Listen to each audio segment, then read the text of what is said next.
మీ జీఐఈటీ ఇప్పుడు జీజేయుగా మారింది. 2000కు పైగా ప్లేస్మెంట్స్, ఐపీఎం, కేపీఎంజీ వంటి సంస్థలతో ఇంటిగ్రేటెడ్ కోర్సులు, యూపీఎస్సీ కోచింగ్, అడ్మిషన్లు ఓపెన్. నందూస్ వరల్డ్ నందు అలాగే ఆ హస్బెండ్ మధుకర్ ఇద్దరు కలిసి లక్షల్లో కోట్లలో వీసాల పేరుతోటి ఉద్యోగాల పేరుతో అనేక మందిని మోసం చేశారని న్యూస్ వస్తున్నాయి. చాలా చోట్ల ఎఫ్ఐఆర్లు కూడా అయ్యాయి. లుకౌట్ నోటీసులు కూడా పోలీసులు ఇష్యూ చేశారు. ఇదే విషయం మీద మనతో మాట్లాడడానికి ప్రముఖ హైకోర్టు అడ్వకేట్ సుంకర నరేష్ గారు మనతో పాటు ఉన్నారు. ఒకసారి మనతో మాట్లాడు. నమస్తే అండి. నమస్తే అండి. మనం చూస్తున్నామండి, నందూస్ వరల్డ్ నందు హస్బెండ్ ఉన్నారు కదా మధుకర్, ఆయన అనేక మందిని వీసాల పేరుతోటి ఉద్యోగాల పేరుతో మోసం చేశారని వింటున్నాము. అది ఒక్క ఇండియాలోనే కాదు, పాకిస్తాన్ వాళ్ళని కూడా మోసం చేశారని, యూకే వాళ్ళని మోసం చేశారని, శ్రీలంక వాళ్ళని కూడా మోసం చేశారని ఇలా చాలా వార్తలు వినిపిస్తున్నాయి. కొంతమందిని లక్షల్లో ముంచారని చెప్పేసి వింటున్నాం. అందులో పాపం పేదవాళ్ళు కూడా ఉన్నారు. ఒకరైతే రైతు కుటుంబం నుంచి వచ్చినటువంటి వ్యక్తులంట, వాళ్ళని కూడా చీట్ చేశారని చెప్పేసి వింటున్నాం. ఇప్పుడు A1, A2, A3గా ఆమె హస్బెండ్ని అలాగే వాళ్ళ మామగారిని కూడా పోలీసులు పెట్టారు. అసలు ఈ కేసుకు సంబంధించి పూర్తి వివరాలు. ఇప్పుడు మనం చూసుకున్నట్లయితే కనుక నేటి ఈ ప్రపంచంలో ఈజియెస్ట్ మనీకి అలవాటు పడటం ప్రతి ఒక్కళ్ళు, అంటే చదువుకున్న వాళ్ళు, చదువుకోని వాళ్ళు, స్కిల్డ్ వర్కర్స్, అన్స్కిల్డ్ వర్కర్స్, ఎవరైనా కూడా చూసుకున్నట్లయితే కనుక ఈజీ మనీకి అలవాటు పడటం అనేది అరుదైపోయిందండి. అందులోకి ఎప్పుడైతే కనుక ఈ సోషల్ మీడియా మోర్ యాక్టివ్ అయిపోయిందో ప్రతి ఒక్కళ్ళు కూడా కష్టపడి ఒళ్ళు వంచి పని చేయడానికి ఏ మాత్రం ఇష్టం చూపించట్లేదు. ఎందుకనంటే కనుక ఒక రీల్స్ చేసి అది న్యూడిటీ ఉండొచ్చు, కాంట్రవర్సీ కావచ్చు, వాట్స్ ఎవర్ ఏదైనా ఉండొచ్చు, అది వైరల్ అవుతుంది. వైరల్ అయితే కనుక ఫర్ పెయిడ్ ప్రమోషన్స్ అని పెట్టుకుంటూ ఉంటారు.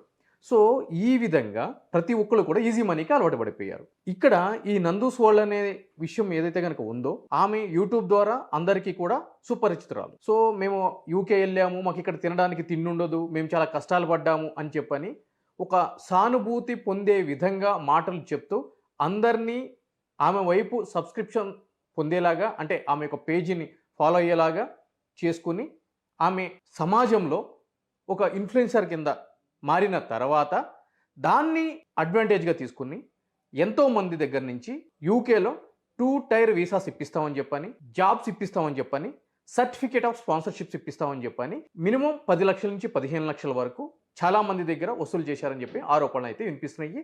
దానికి సంబంధించి 2023లో 23 నుంచి మన కృష్ణా డిస్ట్రిక్ట్ ఇబ్రహీంపట్నం పోలీస్ స్టేషన్లో ఒక ఎఫ్ఐఆర్ కూడా రిజిస్టర్ కావటం జరిగింది. అదే ఫస్ట్ ఎఫ్ఐఆర్ కదండి. ఎగ్జాక్ట్లీ. సో అది రీసెంట్గా బయటకు రావడం జరిగింది. అయితే ఇక్కడ మనం చూసుకున్నట్లయితే కనుక ఎవరైతే కనుక మీరు అన్నారు పాకిస్తాన్ వాళ్ళు ఉన్నారు, మిగిలిన దేశ వాళ్ళు ఉన్నారు, శ్రీలంక వాళ్ళు ఉన్నారు, మన తెలుగు వాళ్ళు ఉన్నారు, వీళ్ళందరూ ఉన్నారు అని చెప్పని ఇక్కడ మోసం చేయడానికి తన మన భేదం ఏమి ఉండదండి. ఎందుకంటే అల్టిమేట్ గోల్ ఏంటి, మోటివ్ ఏంటి, మోసం చేయాలి, డబ్బులు సంపాదించాలి. అది ఎవరైతే ఏముంది, పాకిస్తాన్ డబ్బులు అయితే ఏముంది, న్యూజిలాండ్ డబ్బులు అయితే ఏముంది, అమెరికా డబ్బులు అయితే ఏముంది, ఒకరిని మోసం చేసి మనం ఏ విధంగా అయినా సరే లబ్ధి పొందాలి అనుకునే ఇంటెన్షన్ ఉన్నటోడికి ఎవరైతే ఏముంటే దాంట్లో ఆ విధంగా ఆలోచిస్తే ఒక తెలుగు రాష్ట్రాలకు సంబంధించినటువంటి వ్యక్తులు అయ్యుండి తెలుగు రాష్ట్రాల ప్రజలు వాళ్ళ యొక్క వీడియోస్ చూస్తూ వాళ్ళని ఆదరించి ఈ రోజు చిరంజీవి గారి సినిమాలో ఒక కీ రోల్ ప్లే చేసే స్థాయికి మిమ్మల్ని తీసుకొచ్చారు అని అంటే కనుక మీరు తిన్నింటి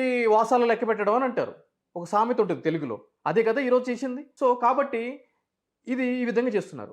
అయితే ఈరోజు వాళ్ళ ఎపిసోడ్ బయటకు వచ్చింది కాబట్టి మొత్తం ఎపిసోడ్కి, మొత్తం కాన్స్పిరసీకి వాళ్ళపైనే నెట్టేసి మనం మాట్లాడడానికి కూడా ఇక్కడ లేదండి. ఎందుకు అంటే కనుక డబ్బులు ఇచ్చిన వాళ్ళది కూడా తప్పు ఉంది. ఇక్కడ డబ్బులు ఇచ్చిన వాళ్ళు నిజంగా ఫెయిర్గా చాలా సంవత్సరాల నుంచి ఏదైతే కనుక ఈ ప్రాసెస్లో ఉన్నారో వాళ్ళ దగ్గరికి వెళ్ళి వాళ్ళకి డబ్బులు ఇవ్వరండి.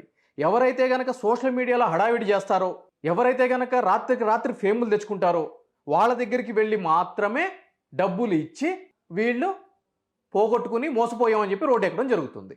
ఎందుకంటే కనుక వీళ్ళకి ఒక ఫ్యాంటసీ, వాళ్ళకి మేము డబ్బులు ఇచ్చాము, వాళ్ళు మాతో ఫోన్లో మాట్లాడతారు అని చెప్పని. వీడికి ఇంటి దగ్గర తినడానికి డబ్బు ఉండదు, తిండి ఉండదు, కానీ సోకులకి ఏం తక్కువ ఉండవు, ఫ్యాంటసీకి ఏం తక్కువ ఉండవు.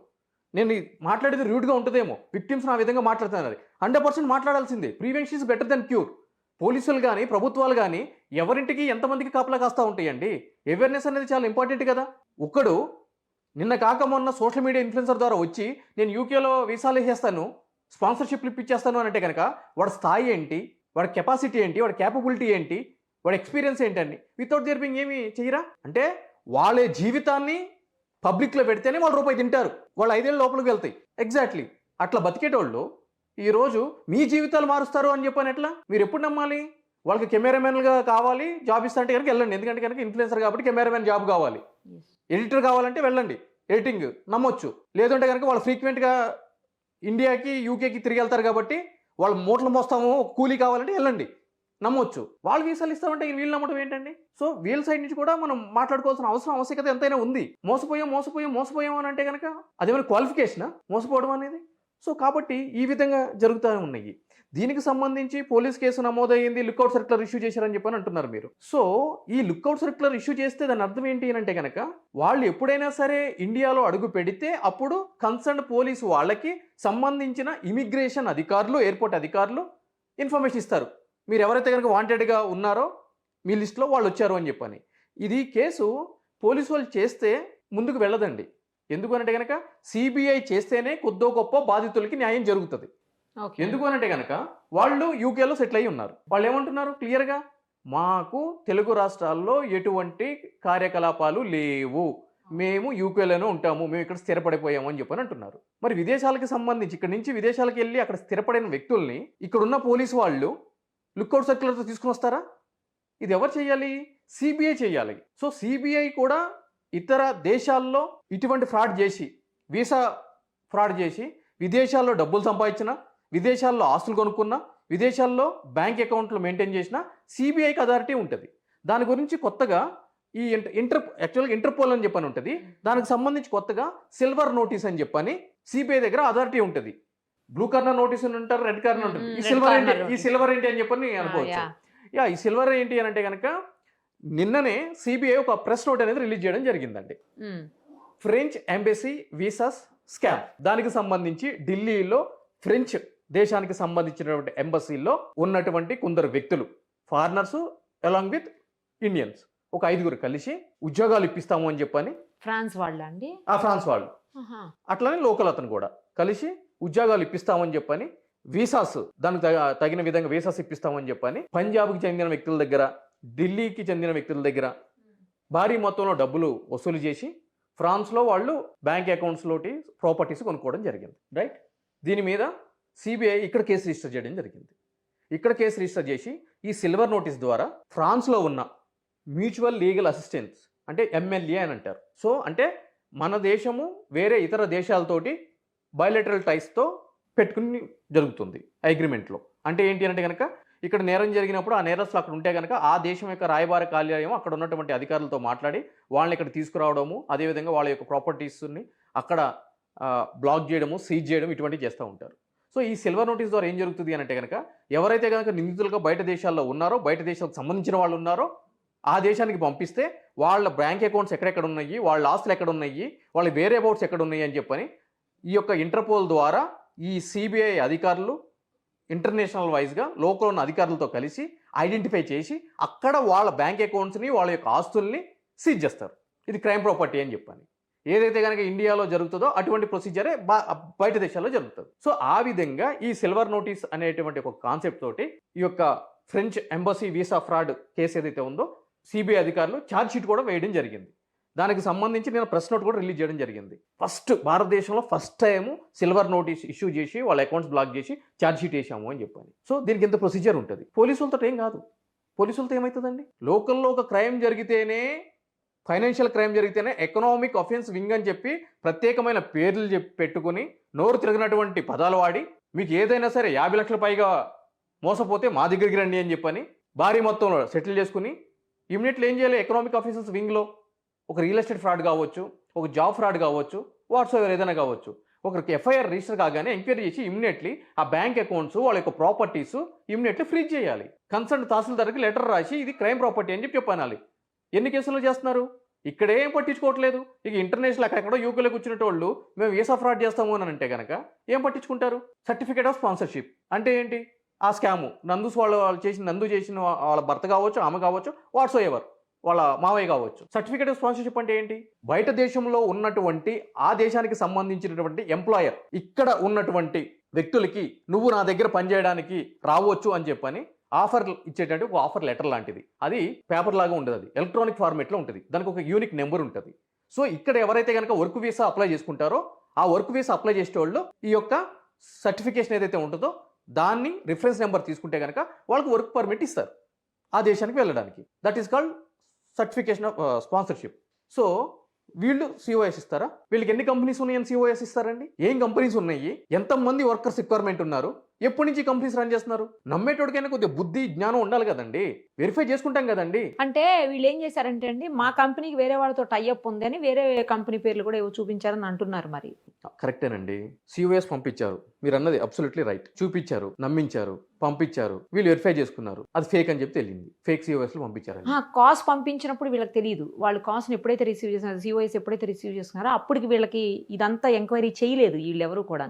ఆ తర్వాత తెలిసినాయి అన్ని, డబ్బులు ఇచ్చేసుకున్నాక చేతులు కాలేక తెలిసింది. ఎగ్జాక్ట్లీ అండి, నేను ఏమంటున్నానంటే ఈ రోజు మీరు అన్నది నాకు అర్థమైంది, చాలా వండర్ఫుల్. దాని తర్వాత తెలిసింది అని చెప్పాను. ఈ రోజు ఒక విద్యార్థి బయట రాష్ట్రంలో కానీ బయట దేశాల్లో కానీ పై చదువులు చదవాలి అని అనుకున్నప్పుడు ఏం చేస్తారు అని అంటే కనుక, పాతకాలంలో అయితే కనుక మనకి ఇటువంటి నాలెడ్జ్ లేదండి. అంటే ఆ రోజుల్లోనే బయట చదివినప్పుడు ఫస్ట్ కమ్యూనిస్టులే వాళ్ళ పిల్లల్ని అక్కడ బయట చదివించారు. కమ్యూనిస్టు రాజ్యం అంటే కనుక మీరు అర్థం చేసుకోండి, ఎప్పుడో పాతకాలం, మీరు నేను కూడా పుట్టుండవు. సో అప్పట్లోనే వాళ్ళు బయట దేశాల్లో చదివారు.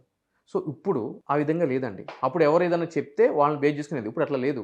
ప్రతి ఒక్క విద్యార్థి కూడా తన దగ్గరే తన ఫోన్లోనే ఇన్ఫర్మేషన్ ఉంటుంది. ఏ యూనివర్సిటీ బెస్ట్, ఏ యూనివర్సిటీ బాగాలేదు, వాళ్ళ ఫ్రెండ్స్ ఎక్కడ చదువుతున్నారు, ఏ స్టేట్లో చదువుతున్నారు, ఏంటి అని చెప్పని ప్రతి ఒక్క ఈచ్ అండ్ ఎవ్రీ మైన్యూర్ ఇన్ఫర్మేషను ఈరోజు విద్యార్థుల దగ్గర ఉంటుంది, యాజ్ వెల్ ఎంప్లాయీస్ దగ్గర ఉంటుంది.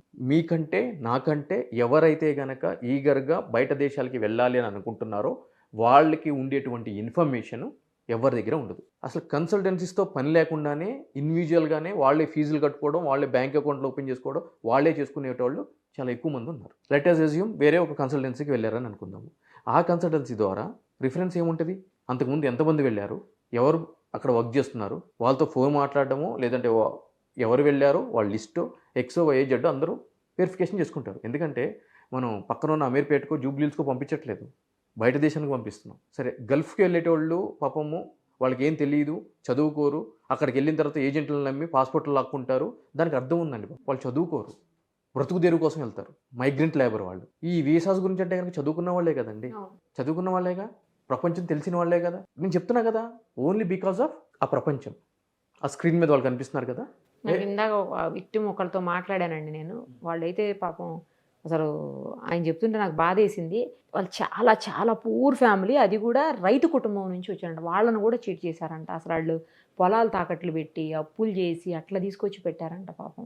ఈ విధంగా ఈ సోషల్ మీడియాలో రాత్రికి రాత్రి ఫేమ్ తెచ్చుకుని మందిని ముంచే వ్యవహారాలు రోజు రోజుకి పెరుగుతున్నాయి.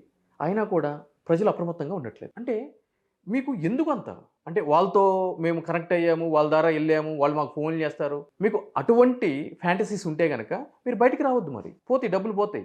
ఎందుకంటే ఇవన్నీ కూడా ఈ కింద నుంచి వచ్చి ఏమీ లేకోకుండా, బ్యాక్గ్రౌండ్ ఫైనాన్షియల్ బ్యాక్గ్రౌండ్ లేకోకుండా ఆల్ ఆఫ్ సడన్ ఇమేజ్ తెచ్చుకుని చెయ్యాలి అని అంటే కనుక మీకు తెలియదు ఏముంది, మెయింటెనెన్స్ ఇంపార్టెంట్ అండి. ఎక్కడి నుంచి వస్తుంది మెయింటెనెన్స్ చెప్పండి. ఇన్స్టాగ్రామ్లో 1 కోటి వ్యూస్ పోతాయి. నా ఇన్స్టాగ్రామ్ పేజ్ ఉందండి, ఒక్క వీడియో మినిమం 80 లక్షలు 90 లక్షలు పోతుంది. అట్లా ఒక 20-30 వీడియోస్ పోతాయి, మినిమం 3 లక్షలు వ్యూస్ పోతాయి. మ్యాక్సిమం నేను చెప్పా కదా 80 లక్షలు 90 లక్షలు అని చెప్పని. ఇప్పుడు నాకేమైనా డబ్బులు వస్తాయి దాని ద్వారా? రావుగా, అసలు ఇన్స్టాలో ఏం రావు కదా. మరి ఎక్కడి నుంచి వస్తాయి వీళ్ళందరికీ మెయింటెనెన్స్? ఎక్కడి నుంచి రావాలి? అన్నింటిలో మనమే కనిపించాలి, సెలబ్రిటీ హోదా. అసలు చిరంజీవికి, జూనియర్ ఎన్టీఆర్ గారికి, మిగిలిన high level profile Allu Arjun గారికి ఉన్నటువంటి ప్రొఫైల్ ఏదైతే ఉందో నాది అదే ప్రొఫైల్. ఎయిర్పోర్ట్లో దిగ్గానే మొత్తం కెమెరాస్ అన్నీ నా వైపే తిరగాలి, సోషల్ మీడియాలో హల్చల్ చేయాలి. ఎందుకండి బ్రతుకు తక్కువ బడా ఎక్కువ అంటారు. ఎందుకు ఆ కవర్లు? ఎవరు ముంచుతారు? ఇప్పుడు ఏం చేస్తారు వీళ్ళందరూ? కేసులు పెట్టారు, డబ్బులు వస్తాయా? వాళ్ళు పోయి ఇక్కడ కూర్చుని ఇక్కడ మోసం చేసిన వాళ్ళకి దిక్కు లేదు. ఇక యూకేలో ఉన్నటోళ్ళని తీసుకుని వస్తారా? ఈ కేసు సిబిఐ టేకప్ చేస్తుందా? పోనీ నిన్న ఏదైతే సిబిఐ గర్వంగా చెప్పిందో, ఏదైతే కనుక ఇది ఒకటే కేసు ఉందో పోనీ సిబిఐకి ఒకటే కాదుగా, ఏం చేస్తారు? ఇప్పుడు మీడియా ముందు వాళ్ళ యొక్క రోదన ఆవేదన చెప్పుకుంటారు. సమాజంలో 4th పిల్లర్ లాగా ఏదైతే గనక అన్యాయమో అక్రమమో జరిగిందో, ఎవరైతే చేశారో దాన్ని మిగిలిన ప్రజలు అప్రమత్తంగా ఉండటానికి తీసుకెళ్లే బాధ్యత మీడియా తన బాధ్యత తను పోషిస్తుంది. వాళ్ళు డబ్బులు అయితే కనుక ఇప్పించడానికి ఎటువంటి ఆస్కారం ఉంటుందండి? ఆ పవర్స్ మన దగ్గర ఇవ్వలేదు కదా ప్రభుత్వం. ఇచ్చింది ఎవరికి ఇచ్చింది? ఓన్లీ ఇన్వెస్టిగేషన్ ఏజెన్సీకి, ఎన్ఫోర్స్మెంట్ ఏజెన్సీస్ అంటాం. ఈడీ కావచ్చు, సిబిఐ కావచ్చు, స్టేట్ పోలీస్ కావచ్చు, సిసిఎస్ కావచ్చు, వాట్సో ఎవరు. మరి ఇప్పుడు ఏంటండి పరిస్థితి? బాధితుల పరిస్థితి ఏంటి? అలాగే వాళ్ళని తేవాలంటే ఈ 2 మార్గాలు కాకుండా అల్లే అవ్వవని చెప్పారు మీరే. సిబిఐ ఎంక్వైరీ అది అంతా అయ్యేది కాదు. తీసుకురావడం కూడా సాధ్యం కాదు. వీళ్ళకి బాధితులకు న్యాయం జరిగేది ఎలా? న్యాయం ఏంటంటే కనుక ఎవరి దగ్గర అయితే అప్పు తీసుకొచ్చారో వాళ్ళని రిక్వెస్ట్ చేసుకోవాలి, 2 నెలలకు ఒకసారి ఇంట్రెస్ట్ కడతామని. లేదు అంటే కనుక ఇంట్రెస్ట్ లేకుండా అసలే ఇస్తాము, కొద్ది టైం ఇవ్వమని చెప్పి రిక్వెస్ట్ చేసుకోవాలి. లేదు అంటే కనుక నెలలో 24 గంటలు ఒక 25 రోజులు పని చేసుకోవాలి, డబుల్ డ్యూటీ అంటారు. ఇది ప్రాక్టికాలిటీ అండి, బీయింగ్ ఎన్ అడ్వకేట్గా చెప్తున్నాను. అంతకు మించి వేరే దారి లేదు. వాళ్ళు ఈ లోపల ఇప్పుడు ఫ్యామిలీ కూడా అబ్స్కాండ్ అయ్యారు, కనిపించట్లేదు అని చెప్పేసి వార్తలు వినిపిస్తున్నాయండి. మరి దానికి ఏంటి పరిస్థితి? ఇప్పుడు వాళ్ళు యూకేలో ఉన్నారు, వాళ్ళు అక్కడి నుంచి టీవీస్కి ఫోన్లో కనెక్ట్ అవుతున్నారు, వాళ్ళు వర్షం వినిపిస్తున్నారు, మాకు సంబంధం లేదని చెప్పి చెప్తా ఉన్నారు. వీళ్ళ మీద ఎల్ఓసి ఇష్యూ చేశారు. ఇష్యూ చేస్తే నేను స్టార్టింగ్లో చెప్పాను, వాళ్ళు అంతటా వాళ్ళు భారతదేశంలో అడుగు పెడితే అప్పుడు పట్టుకుంటారు, రాకపోతే లేదు. వాళ్ళు అడుగు పెట్టరుగా. ఇన్ కేసు యూకేలో కనుక కేసు రిజిస్టర్ అయింది, ఎందుకంటే చాలా మంది యూకేలో కూడా ఉన్నారు, అక్కడ రిజిస్టర్ అయితే అక్కడ రిజిస్టర్ అయితే ఇంతకుముందు నేను ఏదైతే కనుక చెప్పాను, యూకే గవర్నమెంట్ వాళ్ళ మీద యాక్షన్ తీసుకోవడానికి అబ్సల్యూట్లీ వాళ్ళకి అథారిటీ ఉంది. ఏదైతే కనుక నేను చెప్పానో అవసరమైతే కనుక వాళ్ళకి సిటిజన్షిప్ ఉంటే అది కూడా క్యాన్సిల్ చేస్తుంది యూకే గవర్నమెంట్. అక్కడ సీరియస్గా ఉంటుంది. ఉంటుంది. కాకపోతే ఏంటి అని అంటే కనుక అక్కడ అటార్నీ ఫీజెస్ అవన్నీ కొద్దిగా కాస్ట్లీ ఉంటాయి అక్కడ చేయడానికి. ఇక్కడ చిన్న లాజిక్ అండి, మీరు గుర్తుపెట్టుకోండి. యూకేలో కూడా ఉన్నారు అంటున్నారు, అక్కడ ఇబ్బంది అవుతుందని అని అనుకుంటే కనుక అక్కడ వాళ్ళని ఏదైనా సరే మేనేజ్ చేసుకుంటారు వీళ్ళు. ఓహో, మెజారిటీ అంతా కూడా బయట నుంచి ఉంది కదండి. అదేలేండి, మెజారిటీ మన తెలుగు రాష్ట్రాల నుంచే ఉంది. కరెక్ట్. బయట ఉన్నది చాలా తక్కువ పర్సెంట్. బయట ఉన్న వాళ్ళ దగ్గర నుంచి ఒక 10 కోట్లు 20 కోట్లు వసూలు చేసి దాంట్లో 2 కోట్లు లోకల్ ఉన్న వాళ్ళతో ఇబ్బంది అవుతుంది అంటే కనుక వాళ్ళు సెటిల్ చేసుకోవడం ఈజీ కదండి. 8 కోట్లు మిగిలినట్టే ఉంటుంది కదా. అంతేలే. ఈ లోపు కోర్టులో కూడా ఏదో ఛాలెంజ్ చేసినట్టున్నారు. అవును. సో లీగల్గా వాళ్ళకు ఉండే రెమెడీస్ వాళ్ళకు ఉంటాయి. ఆమె ఏం చెప్తుంది, మేము యూకేలో ఉండేటోళ్ళము అమెరికా భారతదేశంలో కేసు ఎట్లా పెడతారని చెప్పని అంటుంది. ఎందుకు పెట్టకూడదు?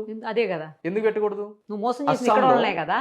అస్సాంలో ఒక ప్రముఖ సింగర్ ఉంటాడు, జుకన్ బర్గ్ సంథింగ్ ఏదో పేరు ఉంటుంది. అతను సింగపూర్కి వెళ్తాడు, సింగపూర్లో స్కూబా డైవింగ్ చేస్తాడు, ఆక్సిజన్ ఆనందక చనిపోతాడు. సో అక్కడ ఫార్మల్ కేసు రిజిస్టర్ అయ్యి ఆ బాడీని ఇండియాకి పంపిస్తారు. అస్సాంలో మర్డర్ కేసు రిజిస్టర్ చేస్తారు అక్కడ జరిగినటువంటి ఇన్సిడెంట్కి. ఎందుకు అని అంటే అతను వాటర్లోకి వెళ్ళినాక వాళ్ళ ఫ్రెండ్స్ ఆక్సిజన్ పీకేసి ఊపిరాడకుండా చంపేస్తారు అనేది allegation. Because of his assets, అతనికి ఆస్తులు లాక్కోవడానికి. దాంట్లో ఒక పోలీస్ ఆఫీసర్ కూడా ఉంటాడు, డిఎస్పీ లెవెల్ ఆఫీసర్. సో ఇక్కడ మర్డర్ కేసు పెట్టారు అస్సాంలో. ఇక్కడ ఇన్వెస్టిగేషన్ చేస్తున్నారు. ఎక్కడ జరిగింది మర్డర్? సింగపూర్లో. కేసు ఎక్కడ చేశారు? ఇక్కడ. ఐబొమ్మ రవి ఉన్నాడు. మొత్తం ఆయన ఎక్కడి నుంచి అప్లోడ్ చేస్తాడండి? బయట ఫారిన్ కంట్రీస్ నుంచి, ఐలాండ్ నుంచి చేస్తారని చెప్పని, యూకే కాంటినెంట్కి సంబంధించి ఒక ఐలాండ్ నుంచి. రైట్. ఎక్కడ కేసు పెట్టారు? ఎక్కడ అరెస్ట్ చేశారు? ఇక్కడే పెట్టారు, ఇక్కడే అరెస్ట్ చేశారు. అంటే లా మాట్లాడుతుందా? అంటే మోసం చేసి మా మీద ఎట్లా పెడతారని చెప్పంటారా? అదే మరి వచ్చి ఇక్కడ కోర్టులో అడగండి. అది అదే కదా, ఇక్కడ బాగుంటుంది. కోర్టులో ఛాలెంజ్ చేయండి దాన్ని. అంటే ఏమైతుందంటే ప్రతి ఒక్కళ్ళకి సోషల్ మీడియా ఇన్ఫ్లుయెన్సర్ అనగానే మమ్మల్ని ఎవడై అదొక ఇదైపోయిందండి. సో కాబట్టి ప్రజలు అప్రమత్తంగా ఉండాలి. మెరిసేదంతా బంగారం కానే కాదు, తెల్లనవన్నీ పాలు కాదు, నల్లనవన్నీ నీళ్ళు కాదు అనే సామెత ఉంది కదా, ఆ టైపులో. సో కాబట్టి వాళ్ళు అప్రమత్తంగా ఉంటేనే ఇది అవుతుంది, అంతే తప్ప వాళ్ళు డబ్బులు అయితే అనుకోరు. Thank you.